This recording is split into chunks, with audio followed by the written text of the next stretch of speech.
안녕하세요. 오늘도 사연 살롱을 찾아주셔서 감사합니다. 40대 중반인 저는 직장인이자 가정주부예요. 긴 유학을 마치고 돌아온 뒤로 쭉 친정아버지의 회사에서 근무하고 있어요. 제 사연은 유학을 마치고 돌아왔던 30대 후반이던 시절에 있었던 일이에요. 어릴 적부터 공부 욕심이 굉장히 많았어요. 넓은 세상에 대한 궁금증도 많았고요. 다행히 저는 유복한 집안의 외동딸이었어요. 친정이 대대로 큰 공장을 운영하던 집안이었고 친정 아버지가 경영을 맡게 되면서 사업은 하루가 갈수록 확장되어 갔죠. 친정 부모님은 좌우명으로 삼으신 근검절약을 평생 지키며 살아온 분들이셨지만 저희 공부를 위해서만큼은 아끼지 않는 분들이셨죠. 덕분에 저는 대학을 마치기 무섭게 긴 유학을 떠날 수 있었고 원하는 만큼의 공부와 세상 구경을 다 마친 뒤에 귀국할 수 있었답니다. 미국에서 경영학 박사학위 취득과 몇몇의 커리어까지 쌓고 귀국했던 나이가 30대 후반이었어요. 주변에서는 친정아버지의 사업을 물려받을 딸이 있어서 좋겠다는 칭찬이 자자했어요. 무뚝뚝한 친정아버지도 내심 저를 든든하게 생각하는 모양이었죠. 그런 친정아버지에게 단 하나 걱정거리가 있었다면 당신의 건강과 저희 나이였어요. 친정아버지는 평소 너무너무 열심히 일해왔던 탓에 건강이 좋지 않았고 당신이 그나마 건강할 적에 제가 결혼하기를 바랐죠. 신부 입장만큼은 꼭 당신이 직접 시켜주고 싶다면서요. 세상의 모든 관심과 축복이 신부인 딸에게 쏟아져도 모자랄 결혼식에서 부모된 자리에 건강이 나쁘면 하객들의 눈물로 젖은 결혼식이 될지도 모른다면서요. 저는 친정아버지의 결혼 걱정이 전혀 불쾌하지 않았어요. 좋은 사람을 만난다면야 언제든 결혼하고 자식도 낳아 가정을 꾸릴 생각이었으니까요. 다만 이상형인 지위 고하를 막론하고 모든 이들에게 예의를 갖춰 대하며 행동거지가 올바르고 반듯한 남자를 만나지 못했을 뿐이었죠. 그러던 어느 날 친정아버지가 넌지시 이야기를 꺼내더라고요. 소개팅을 한번 해보지 않으련? 소개팅 누구?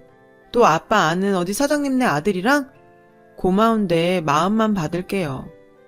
혹시 결혼 생각이 없는 거니? 있어요. 할 거라고 결혼. 좋은 사람을 아직 못 만나서 그런 거지. 미리 얘기하는데 난 돈 보고 결혼할 생각 없어요. 사람이 먼저지. 그럼 됐다. 약속 잡아보마. 네? 일단 만나봐. 만나보면 알 거야. 뭘 자꾸 만나보래. 소개팅 상대는 친정아버지의 사업만큼이나 큰 사업을 경영하는 경영주의 막내 아들이라고 했어요. 이거 혹시 말로만 듣던 정략결혼인가 싶었던 탓에 처음에는 영 내키지를 않더라고요. 친정아버지가 그럴 뿐은 아니라는 건 누구보다 잘 알고 있었지만 그래도 꺼림칙한 기분을 떨칠 수는 없었죠. 하지만 친정아버지의 거듭된 설득에 못 이기는 척 일단 한 번은 만나보기로 마지못해 결정했어요. 물론 돈만 많았지 인성이 글러먹은 남자라면 당연히 퇴짜를 놓을 생각이었답니다. 그런데 별 기대 없이 만난 소개팅남은 뜻밖의 참 좋은 남자더군요. 친정 아버지로부터 전해 들었던 재력과는 다르게 소탈한 차림새가 눈에 띄었죠. 자신을 꾸미는 건 좋지만 나 졸부입네 티내는 것처럼 남들 연봉만큼의 명품을 둘둘 말고 다니며 거들먹거리는 꼴은 딱 질색이거든요. 요즘은 10대 대형 재벌가 사람들도 그 정도로 하고 다니지는 않기도 하고요. 소개팅남은 소탈한 모습도 소탈한 모습이었지만 식당이며 카페며 직원분들을 대하는 태도가 무척이나 빛나는 사람이었어요. 제가 원했던 모든 이들에게 예의를 갖추어 대하며 올바르고 반듯한 행동거지에 이상형 바로 그 자체. 저는 그 사람에게 빠져버렸고 서로를 너무나 마음에 들어했던 저희는 오래지 않아 결혼 준비를 시작하게 되었답니다. 그렇게 시댁에 첫 인사를 드리러 가게 되던 날, 예비 신랑이 조심스레 하나의 걱정을 말하더군요. 있잖아, 자기야. 혹시 놀랄까봐 그러는데, 응? 뭐를? 우리 부모님이 좀 검소해. 좀이 아니라 많이. 괜찮아. 우리 부모님도 검소해. 살고 계시는 집도 많이 낡았고, 우리 건물이긴 한데, 조만간에 리모델링 할 예정이라. 그게 무슨 상관이야. 사람이 먼저지. 시댁은 예비 신랑의 기뜸과 저희 예상보다 훨씬 소박했지만 큰 걱정은 들지 않았어요. 오히려 그 큰 사업을 경영하면서도 사치라고는 찾아볼 수 없는 검소한 시댁의 모습이 더욱 마음에 들었죠. 평생을 근검절약의 아이콘으로 살아오신 분들을 누구보다 잘 알고 있었으니까요. 바로 저희 친정 부모님이죠. 역시나 친정 부모님과 예비 시부모님들은 참 잘 맞는 사돈지간이었어요. 삶의 여정과 가치관, 그리고 태도까지 모든 부분에서 무척이나 닮아있더군요. 그래서였을까요? 양가 어느 쪽이 먼저랄 것도 없이 큰 허례허식은 멀리하면서 정갈한 결혼식을 치르기로 마음을 맞추었죠. 마침 모 연예인 부부의 결혼식을 통해 스몰 웨딩이 트렌드로 자리 잡았던 시점이라 저희 예비 부부도 흔쾌히 동의했고요.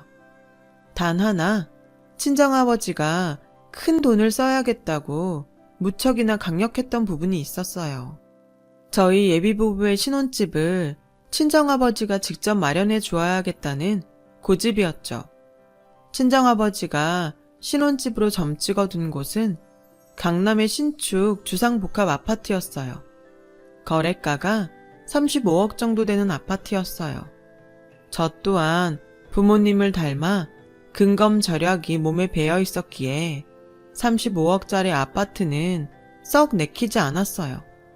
무엇보다 근검절약을 몸소 실천하며 저에게 본보기가 되어주셨던 친정아버지의 갑작스런 행동이 쉽게 납득이 가지를 않더군요. 그래서 조심스레 여쭈어 보았죠. 한 푼 두 푼도 아니고 35억이야 35억.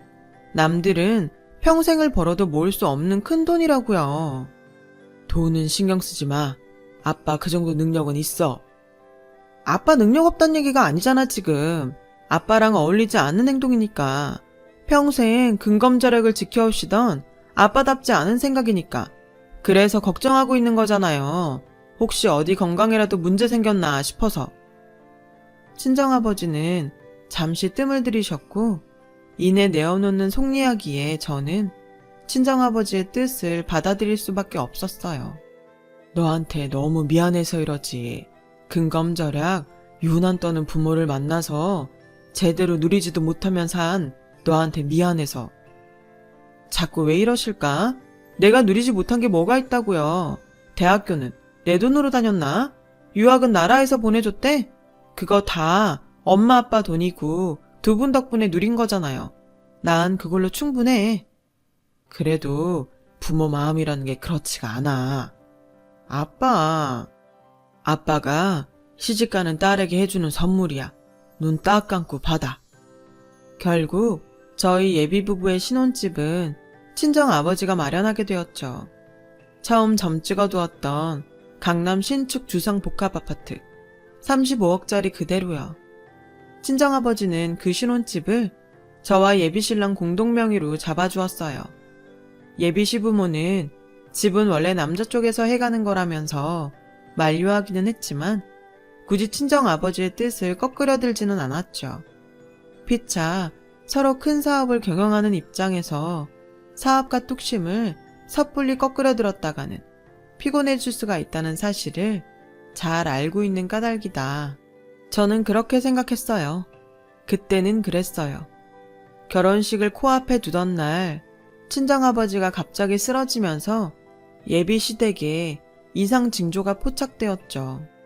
저는 친정아버지가 회복되기까지 결혼을 몇 달 미루자고 제안했지만 예비 신랑과 시댁은 언제 돌아가실지 모르니 결혼을 서둘러야 한다며 성하더라고요. 나름대로 일리 있는 말이었죠. 건강이 나쁜 집안 어른 생전에 결혼하는 모습을 보여드리기 위해 예식을 서두르는 사람들 이야기는 아주 흔하잖아요.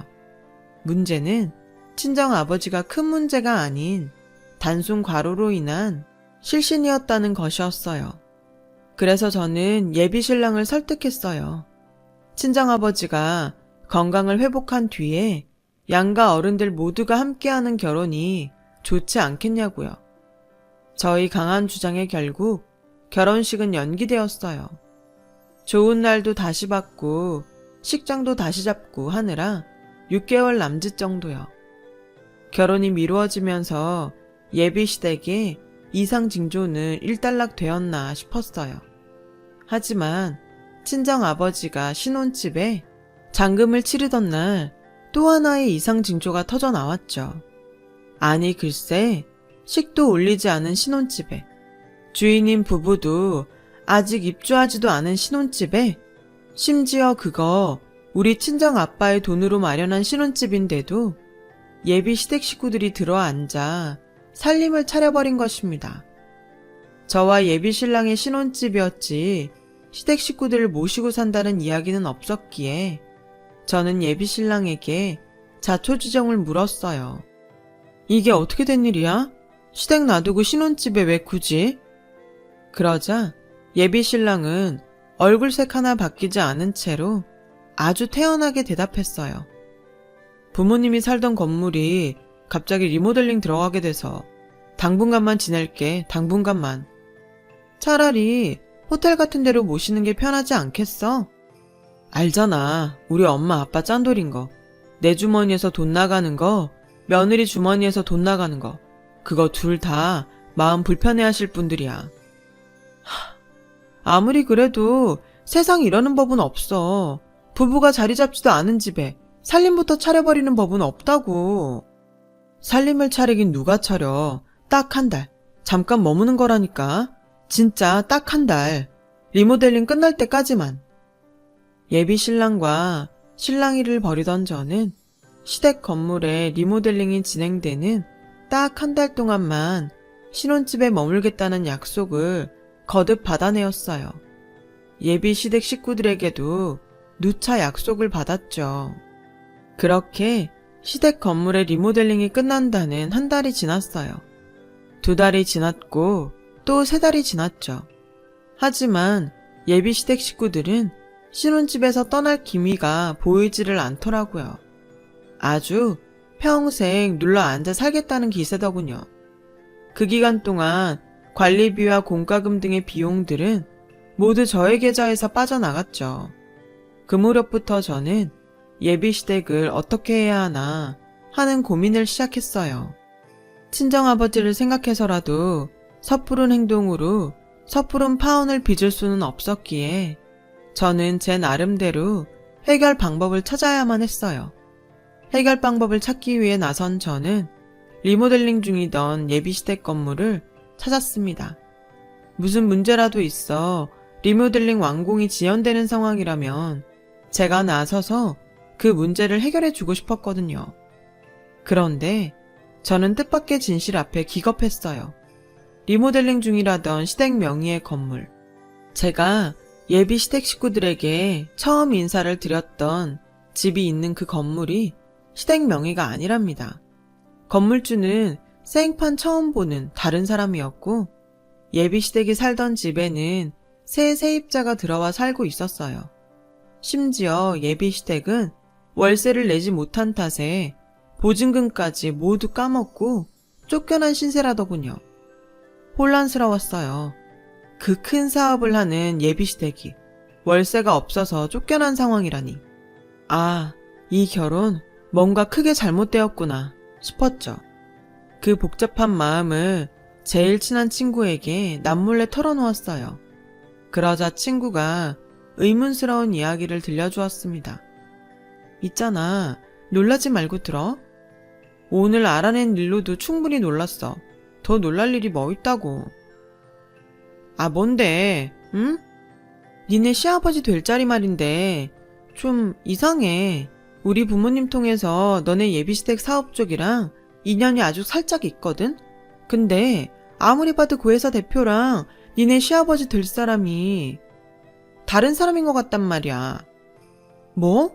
그런 걸 왜 이제 얘기해? 나도 며칠 전에 알았어. 아직 확실한 것도 아니고.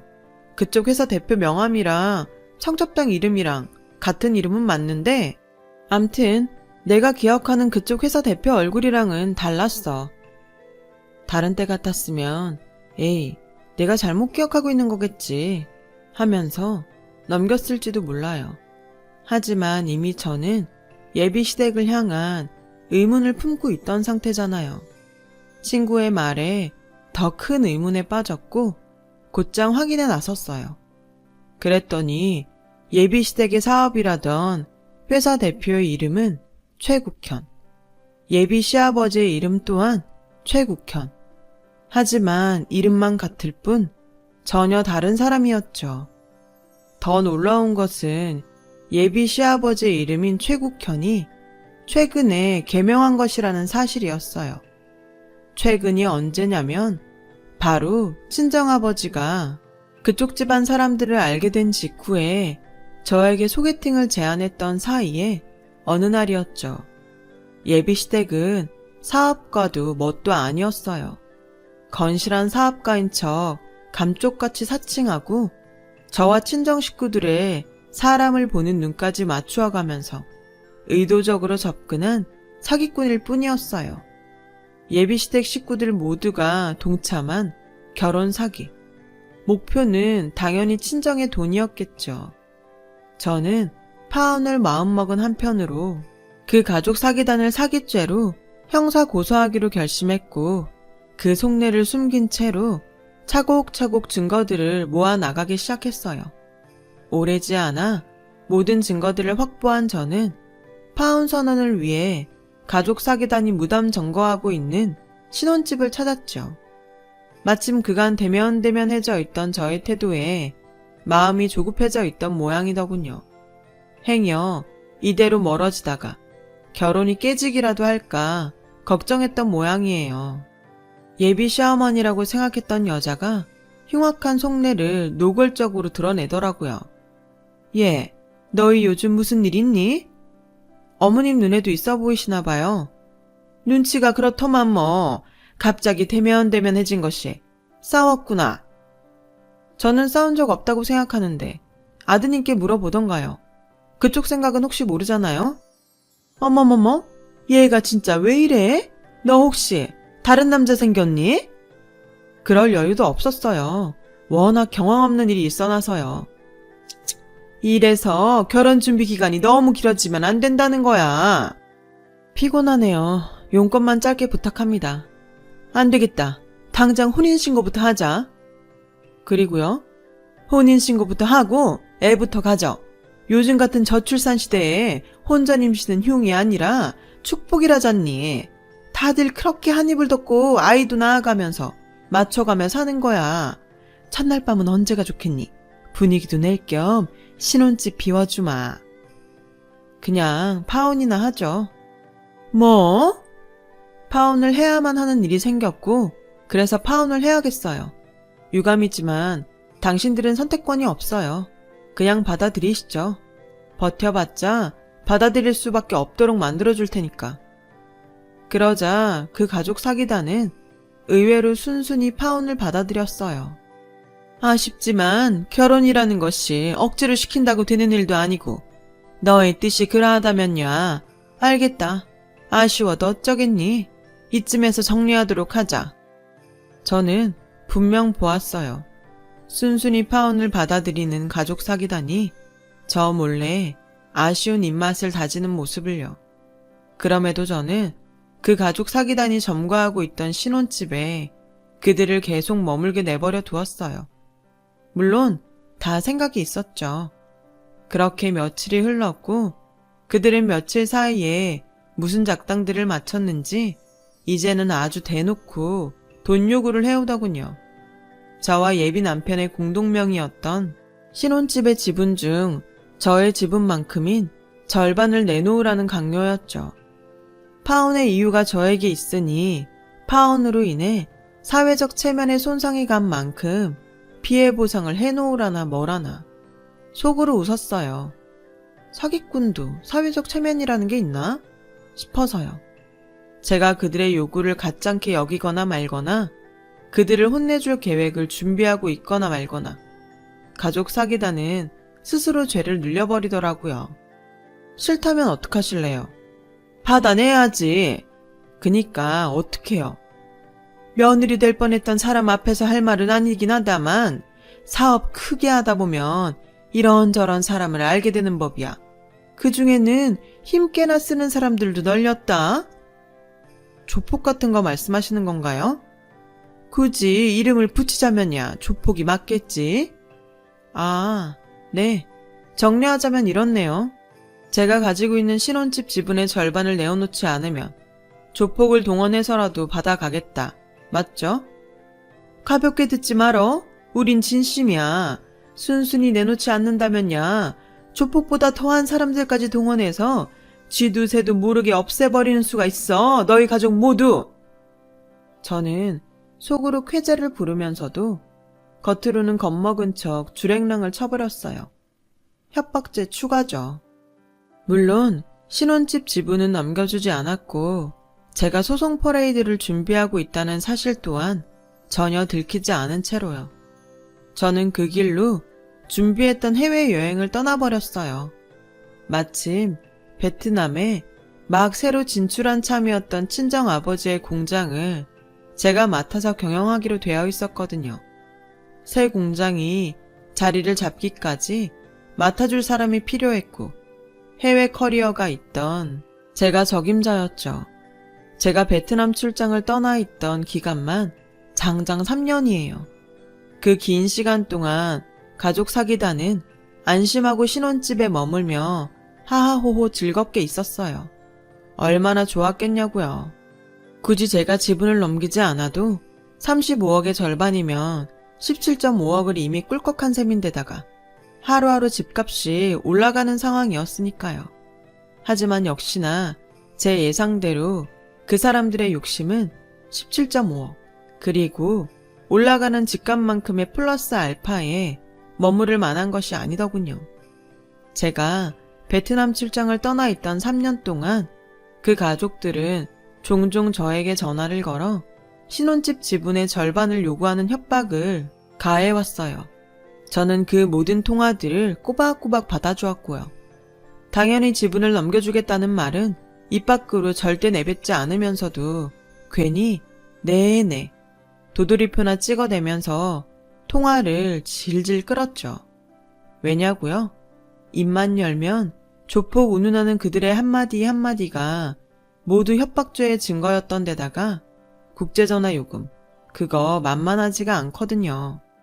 기왕 가족 사기단에게 파멸을 안겨주기로 결심한 이상 10원짜리 하나하나 알뜰하게 파멸시켜야 속이 시원하지 않겠어요? 그런 의미에서 제 통장에서 꼬박꼬박 빠져나가는 신혼집의 공과금과 관리비 등의 지출 또한 모르는 행세를 했어요. 그리고 출장을 마치던 날 한국행 귀국 비행기에 오르며 저는 한때 예비 신랑이었던 남자에게 전화를 걸고는 제 할 말만 하고 끊어버렸어요. 비행기 탈 시간이니까 짧게 말할게. 공항으로 나와. 거기서 깔끔하게 다 정리하자. 귀국한 제가 공항의 모습을 드러낸 순간 신혼집 지분을 받기 위해 공항에서 기다리고 있던 가족 사기단은 경찰들에 의해 체포되었어요. 베트남을 떠나기 얼마 전 저는 회사 법무팀을 통해 가족 사기단을 협박죄로 형사 고소해 두었어요. 제가 3년간을 수집해둔 증거들을 확인한 경찰들은 가족 사기단의 위험성이 크다고 판단하였고 이내 구속수사를 위해 가족 사기단 검거에 나섰던 것입니다. 제가 가족 사기단을 굳이 공항으로 불러낸 이유 또한 경찰을 돕기 위해서였고요.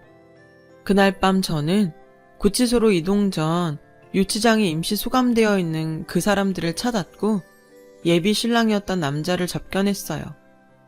처음엔 우습더라. 사람은 얼마나 쉽고 만만하게 봤으면 이딴 짓이나 꾸몄을까? 당신이 어떻게 우리한테 이럴 수가 있어? 우리 사랑했던 사이야. 당신 시부모 될 뻔했던 분들이고. 속아서 했던 가짜 사랑이었지. 속아서 할 뻔한 가짜 결혼이었고. 처음엔 우스웠는데 그래서 더 자꾸 화가 나더라고. 그쪽들처럼 어설픈 벌레들한테 속아버린 친정아빠가 나에게 얼마나 미안해하고 있을까 싶어서. 지랄 연병을? 속인 사람이 죄냐? 속은 사람이 병신이지?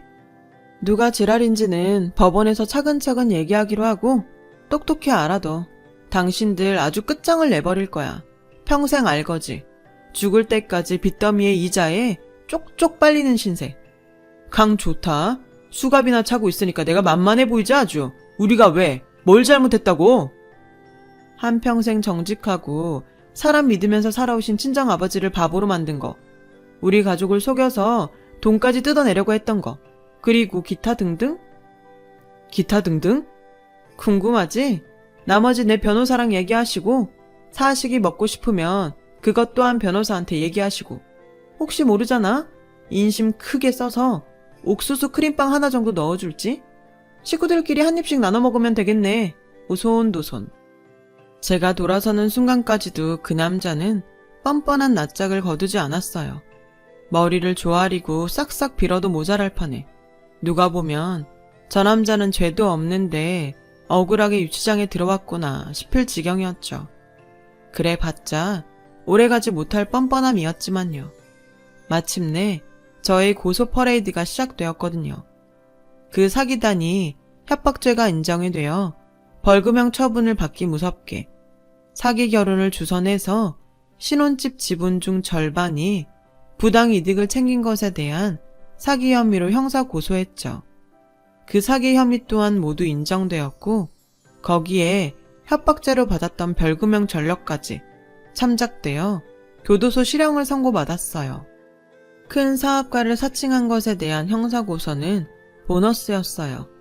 제가 워낙 오래 준비하기도 했고 증거들이 확실했던 덕분에 아주 손쉬운 일이었죠. 물론 거기서 멈출 생각은 추호도 없었어요. 그 사람들이 교도소 수감 생활을 하는 동안 저는 신혼집 지분 중 예비 신랑의 명의로 넘어가 있던 절반의 지분을 반환하라는 민사소송을 걸었고 이 또한 승소했습니다. 신혼집의 모든 지분은 완전하게 저희 명의가 되었어요. 그로부터 얼마 뒤 형기를 마친 그들이 교도소에서 출소하던 날 저는 그들에게 청구서 하나를 날렸어요. 그 사람들이 신혼집에 머물러 살았던 기간 총 3년 6개월. 그 긴 시간 동안 신혼집을 사용했던 것에 대한 임대료 청구서였어요. 강남 신축 주상복합 아파트 기준으로 어마어마한 금액이 청구되었죠. 가족 사기단은 청구서를 받아들기 무섭게 저에게 달려와 바짓가랑이를 붙들고 애원하더군요. 여보, 자기야, 나 한 번만 살려주라. 우리 한 번만 살려줘. 응? 말 똑바로 하시죠. 누가 당신 여보고 자기야? 미안합니다, 선생님. 아니, 여사님. 저희 한 번만 살려주세요. 임대료를 조금 깎아주기라도 하세요. 이 정도면 직장인들 10년 뻣빠지게 벌어야 갚을 수 있을까 말까 한 돈입니다. 미리 얘기했잖아. 당신들 아주 끝장을 내버릴 거라고. 평생 알거지. 죽을 때까지 빚더미에 이자에 쪽쪽 빨리는 신세. 그러게 교도소에서 미리 준비를 하고 나왔어야지. 나 말고도 다른 사람들한테도 사기친 거 생각하면 너넨 그냥 계속 거기 있어도 시원찮아. 다른 사람들은 괜찮아서 가만히 있었을 것 같니? 교도소에서 무슨 준비를 어떻게 합니까? 예? 다른 사람들은 다른 사람이고 그리고 가족들이 다 전과자 입장이라 취업 같은 것도 어려워요. 봐주십시오. 빚 갚다 굶어 죽을 순 없지 않습니까? 그럽시다. 좀 깎아는 드릴게. 감사합니다. 그럼 얼마나? 100원 단위는 안 받을게요. 1000원 단위부터 계산해서 내면 돼. 이야 씨, 지금 그걸 말이라고? 겉봐, 바로 본성 나오네. 이래서 사람 고쳐 쓰는 거 아니라는 말이 있는 거지. 암튼 이런 부류의 전과 자랑은 같은 공기를 마시는 것만으로도 역겨우니까 그만 꺼져주시죠. 맞다. 선물 하나 더 있으니까 가져가. 지금 열어봐도 좋고 나중에 열어봐도 상관은 없고. 제가 봉투 하나를 건네자 그 사람들은 혹시 돈인가 싶었는지 급히 봉투를 찢기 바쁘더군요. 하지만 봉투 안에 들어있던 종이가 드러나기 무섭게 가족 사기단은 아수라장이 되고야 말았어요. 예비 시어머니가 될 뻔했던 여자는 그냥 주저앉았고 예비 시아버지가 될 뻔했던 사람은 머리를 쥐어 뜯었어요. 신랑은 먼 산만 보더라고요. 그 종이는 바로 또 다른 청구서였어요. 지난 3년 6개월 동안 제 명의의 통장에서 출금되었던 관리비와 공과금 청구서였습니다. 그 청구서 또한 가족 사기단이 감당할 수 없을 만큼 거액이었죠. 살짝 귀띔을 드리자면 한 달 관리비로 1, 200은 아주 쉽게 넘어가는 돈이었어요. 사기꾼 가족은 일용직이나 전전하는 신세가 되어 있어요. 그나마 전과자 처지에 일용직조차 쉽게 구할 수도 없는 상황이라고 해요. 더욱이 겨우겨우 벌어들인 몇 푼 안 되는 수입마저도 거의 대부분이 저에게 자동 인출되고요. 제가 청구했던 신혼집의 임대료 관리비, 공과금 모두가 고스란히 빚으로 되어버렸기 때문이죠. 평생 벌어도 갚지 못할 거액인 탓에 종종 야반도주를 시도하지만 그러거나 말거나 저는 번거로울 일 없어요. 제가 고용한 합법 채권 추심업체가 그들을 끝끝내 찾아내 돈을 받아내거든요. 이 시간에도 이자는 쭉쭉 불어나고 있죠. 현재 저는 다른 남자와 결혼해 행복한 가정을 일구었어요. 남편은 인품, 능력, 무엇 하나 빠지지 않을 만큼 좋은 반려자예요. 그런 일들을 겪고 나니 지금 옆에 있는 사람에게 더 고맙고 소중해지더라고요. 여러분은 저 같은 일 겪지 않으셔도 옆에 소중한 사람들이 있으시죠? 오늘은 한 번 더 그 사람을 생각해 보시는 건 어떨까요? 제 긴 이야기 들어주셔서 감사합니다. 행복한 하루 되세요. 여러분, 사연 댓글에 응원과 현명한 조언 부탁드려요. 좋아요와 구독은 저에게 큰 힘이 됩니다. 오늘도 좋은 일 가득하세요.